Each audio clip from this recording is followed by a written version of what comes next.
Hi, this is Gio with class number 10 of the course Signals and Systems 2 at Universitat Pompeu Fabra in Barcelona. If you have any questions on the classes, feel free to get in touch with me. In the last class, we'll learn how to represent the frequency response of a system in terms of its magnitude and phase with the so-called Bode plots. We also studied the behavior of first-order systems, their impulse response, their step response, and their frequency response. In this class, we will do the same with second-order systems. Second-order continuous time systems are described by a differential equation that relates input and output, where a second derivative appears. Equations like this arise in many physical systems, for example, RLC circuits in the case of electric systems, or mechanical systems with a spring, a mass, and a viscous damper. The differential equation that describes a second order system is that one that you can see at the top of this slide, where, as we say, the second derivative appears. There are also some parameters, zeta and omega n, whose role we will see very soon. So from this differential equation, if we apply the Fourier transform to the left and right hand side, and then we divide y of j omega by x of j omega by a method that we already have seen, we obtain the frequency response of the system h of j omega given in the slide. This is given by omega n squared over j omega squared plus 2 zeta omega n j omega plus omega n squared. We can then factor the denominator of the fraction and obtain omega n squared over j omega minus c1 times j omega minus c2, where c1 and c2 are two complex roots. Their value is given by minus zeta omega n plus minus omega n, the square root of zeta squared minus 1. Therefore, depending on the value of zeta, we have different cases for C1 and C2. So when zeta is between 0 and 1, then the value in the square root that you see at the top right is negative. And therefore, C1 and C2 are two complex conjugate roots. What happens is that calculating the impulse response of the system h of t by anti-transforming, in this case, leads to the expression that you see in this slide. And the behavior is given by a sinusoidal function, so it's an oscillatory behavior, but pre-multiplied by an exponential that you see given by e to minus zeta omega nt. This is a decaying exponential. For this reason, the behavior of the system is called underdamped. The behavior is oscillatory but damped. On the other hand, when zeta is larger than 1, then the square root is the square root of a positive number, and therefore C1 and C2 will be real and negative. There will be different numbers. As a result, if we anti-transform h of j omega in this case, then we obtain the difference between two exponentials, and the behavior of the system is called overdamped. Lastly, in the special case where zeta is exactly equal to 1, then the square root is 0, and therefore the two roots c1 and c2 are real and negative, and they are the same, they are identical. Well, in this case, if we anti-transform h of j omega, we obtain h of t equal omega n squared t e minus omega n t u of t. The behavior in this case is called critically damped.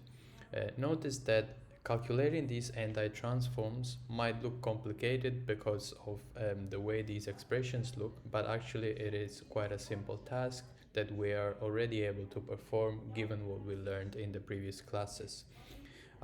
To give a better understanding of how different the impulse response of such second order system can be depending on the value of zeta, and therefore depending on whether we fall in the underdamped, overdamped, or critically damped case, let's take a look, let's visualize the trend of such impulse response for each one of these three cases.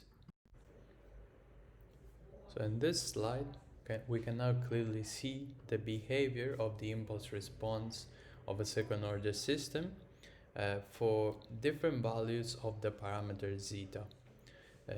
Zeta is called the damping ratio. The reason for this is that the higher the value of zeta, the higher the attenuation that we can see in the impulse response. Therefore, for a smaller value of zeta, then the response has a higher overshoot, the oscillations have a higher amplitude. The larger the value of zeta, the more the attenuation, and therefore the lower the amplitude of these oscillations. The figure shows a different range of values of zeta. Some of them are smaller than 1. Then we have zeta equal 1 and we have zeta equal 1.5. Therefore, we can distinguish the three different cases: underdamped for zeta smaller than 1, overdamped for zeta larger than 1, and critically damped for zeta equal 1 that we have described in the previous slide. The parameter omega n is also very important. It is called the underdamped natural frequency. And the reason for this is that, as you can see, the spacing between these oscillations, the period, we would say, if there were no attenuation, so if these oscillations were constant with no attenuation, so if this signal were to be periodic, then the period would be determined by omega n. So the larger the value of omega n, the closer these oscillations are in time. What I just explained becomes perhaps a little bit clearer by looking at the step response of the same system, which is depicted in this slide. Again, we show the step response S of t for different values of the damping ratio zeta. Some values smaller than 1, then the critical value zeta equal 1, and then 1.5, which is larger than 1. So again, we can clearly identify three different regimes. When zeta is smaller than 1, the step response has an overshoot, meaning that it takes a value that is higher than its final value, and then through a few oscillations, it converges slowly to the regime, which is 1 for large T. The smaller the value of the damping ratio, so the smaller the damping of the system, the larger the overshoot. For zeta equal 1, we have a critically damped system. It means that the response is the fastest possible. It means that the response converges to 1 as fast as possible without having any overshoot. And for values larger than 1, then the response becomes slower and slower because the damping of the system is larger.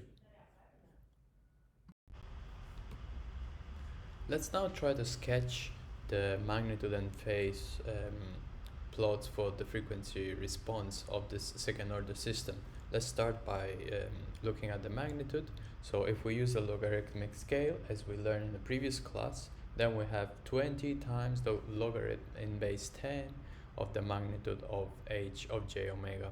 So this can be written, as you see at the top of this slide, as minus 10 log 10, 1 minus omega over omega n square, everything square, plus 4 zeta omega over omega n square.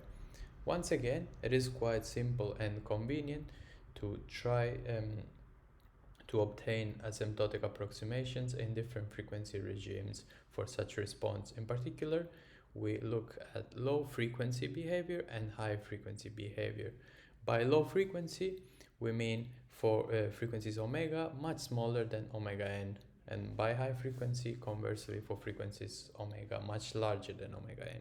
So for low frequency, we can simplify the expression above, and we see that all is left inside the curly brackets is a term 1, because all the other terms, when omega is really small compared to omega n, can be neglected because they are much smaller than 1.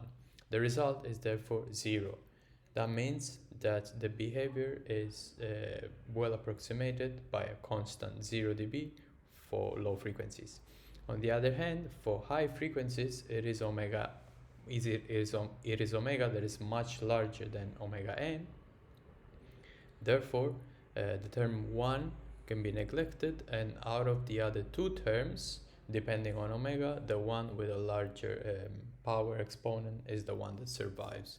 The result of this is simply given by minus 40 log 10 omega minus 40 log 10 omega n. This, as we will see, corresponds to a straight line if we try to sketch it with a minus 40 dB per decade trend.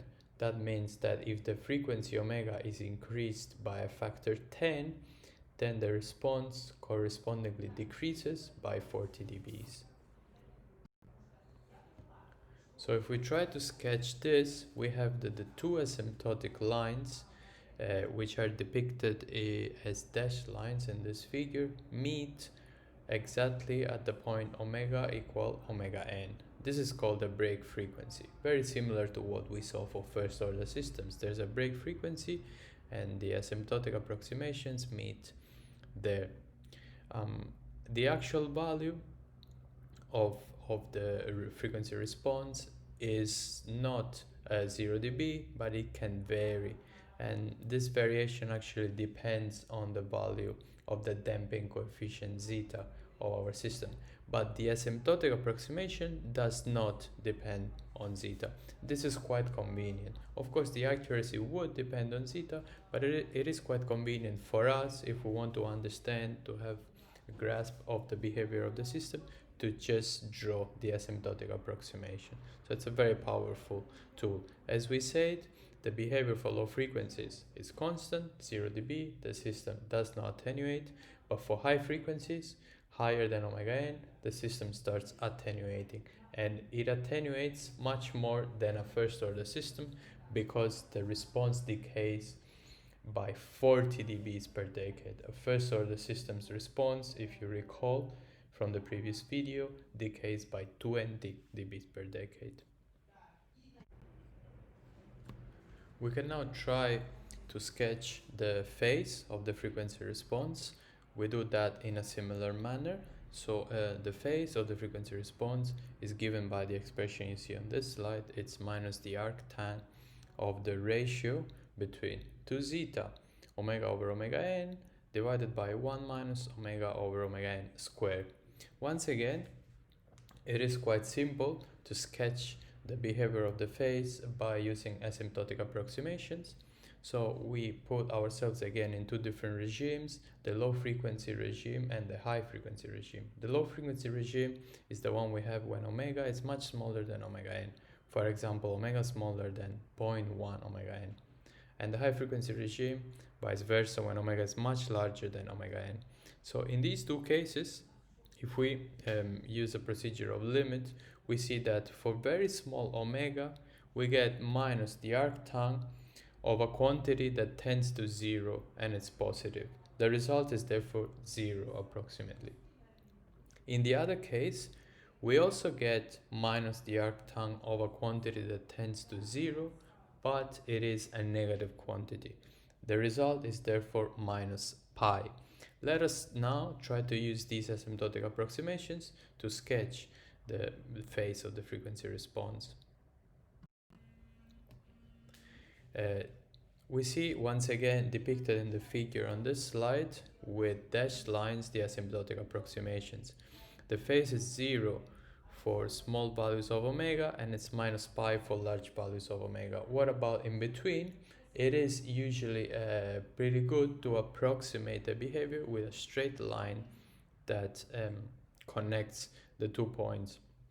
In this case, the straight line will have a value of minus half pi for a frequency omega equal omega n, so at the break frequency. And actually, this is the exact value, because if we replace omega equal omega n in the formula at the top of the slide, then we see that the phase is actually exactly minus half pi. Once again, the approximation that we have sketched with the dashed line does not depend on zeta. It is a piecewise linear representation with 3 lines. However, the actual phase trend does depend on zeta. We see that the approximation that we sketched is pretty good though. So once again, we have a very powerful method, similarly to what we did for first order systems, to sketch the Bode plots of the magnitude and phase of the frequency response for a second order system. Let's now consider an example to better learn how to represent the magnitude and the phase of the frequency response of a second order system. Let's consider a system that has a frequency response h of j omega as the one written at the top of this slide, given by 100 times 1 plus j omega over 10 plus j omega times 100 plus j omega. To obtain the Bode plot for such frequency response, we first rewrite it in a factored form where, as the one you see at the top of the slide, the first factor is a constant, the next two factors are first order frequency responses, as the ones we have already seen in previous classes, and the fourth factor is the reciprocal of the same first order standard form. So the total Bode plot for the frequency response will be the sum of the Bode plots for each of these 4 factors, and that's thanks to the logarithmic representation we are employing when we work with Bode plots.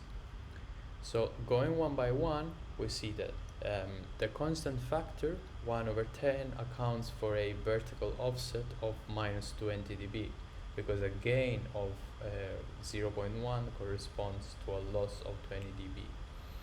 That's why the plot starts at minus 20 dB. Then the break frequency at omega equal 1, we're looking at the dashed line, so at the asymptotic representation for simplicity. That break frequency corresponds to the 1 plus j omega factor, the fourth one, which produces a plus 20 dB per decade rise that starts at omega equal 1. This is then cancelled by a 20 dB per decade decay that starts at the break frequency omega equal 10. So that growth stops at omega equal 10 and it goes flat after that. This 20 dB per decade decay that cancels the previous rise, which starts at omega equal 10, is due to the 1 over 1 plus j omega over 10 factor, the second factor. Finally, the third factor, 1 over 1 plus j omega over 100, contributes another break frequency at omega equal 100, and therefore a subsequent decay by 20 dB per decade. There are no more factors, therefore the response keeps decaying at the same rate of 20 dB per decade for higher frequencies. In a similar manner, we can try to work out the phase of the frequency response of the same system.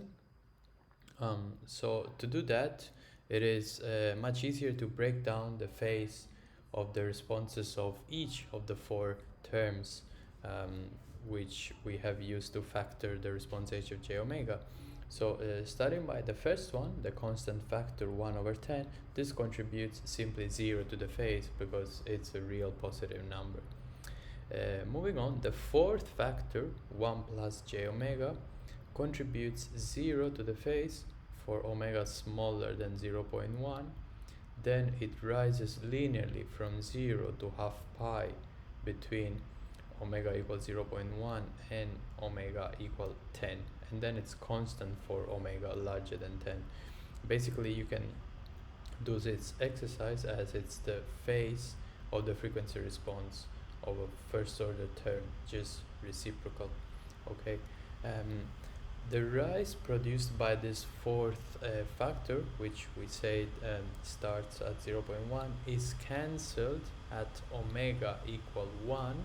So again, you see that the dashed line is constant up to 0.1, then it starts rising, and then at 1, this rise is cancelled.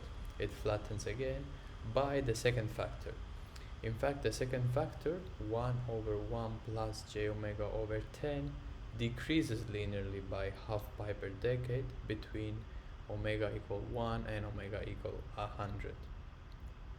Finally, there's a third factor that contributes another linear increase. It's the factor 1 over 1 plus j omega over 100. And this linear increase, again by pi over 2 per decade, is over the range between omega equal 10 and omega equal 1000.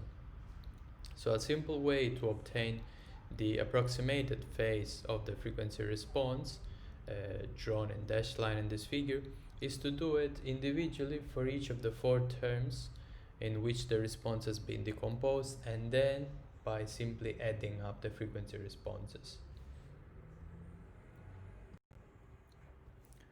So to wrap up, in this class we studied second order systems. We learned how to represent their frequency response in terms of magnitude and phase, and learned that their behavior can be of different kinds: underdamped, overdamped, and critically damped.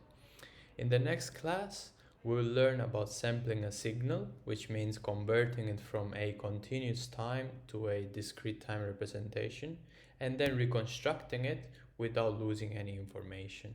See you in the next class.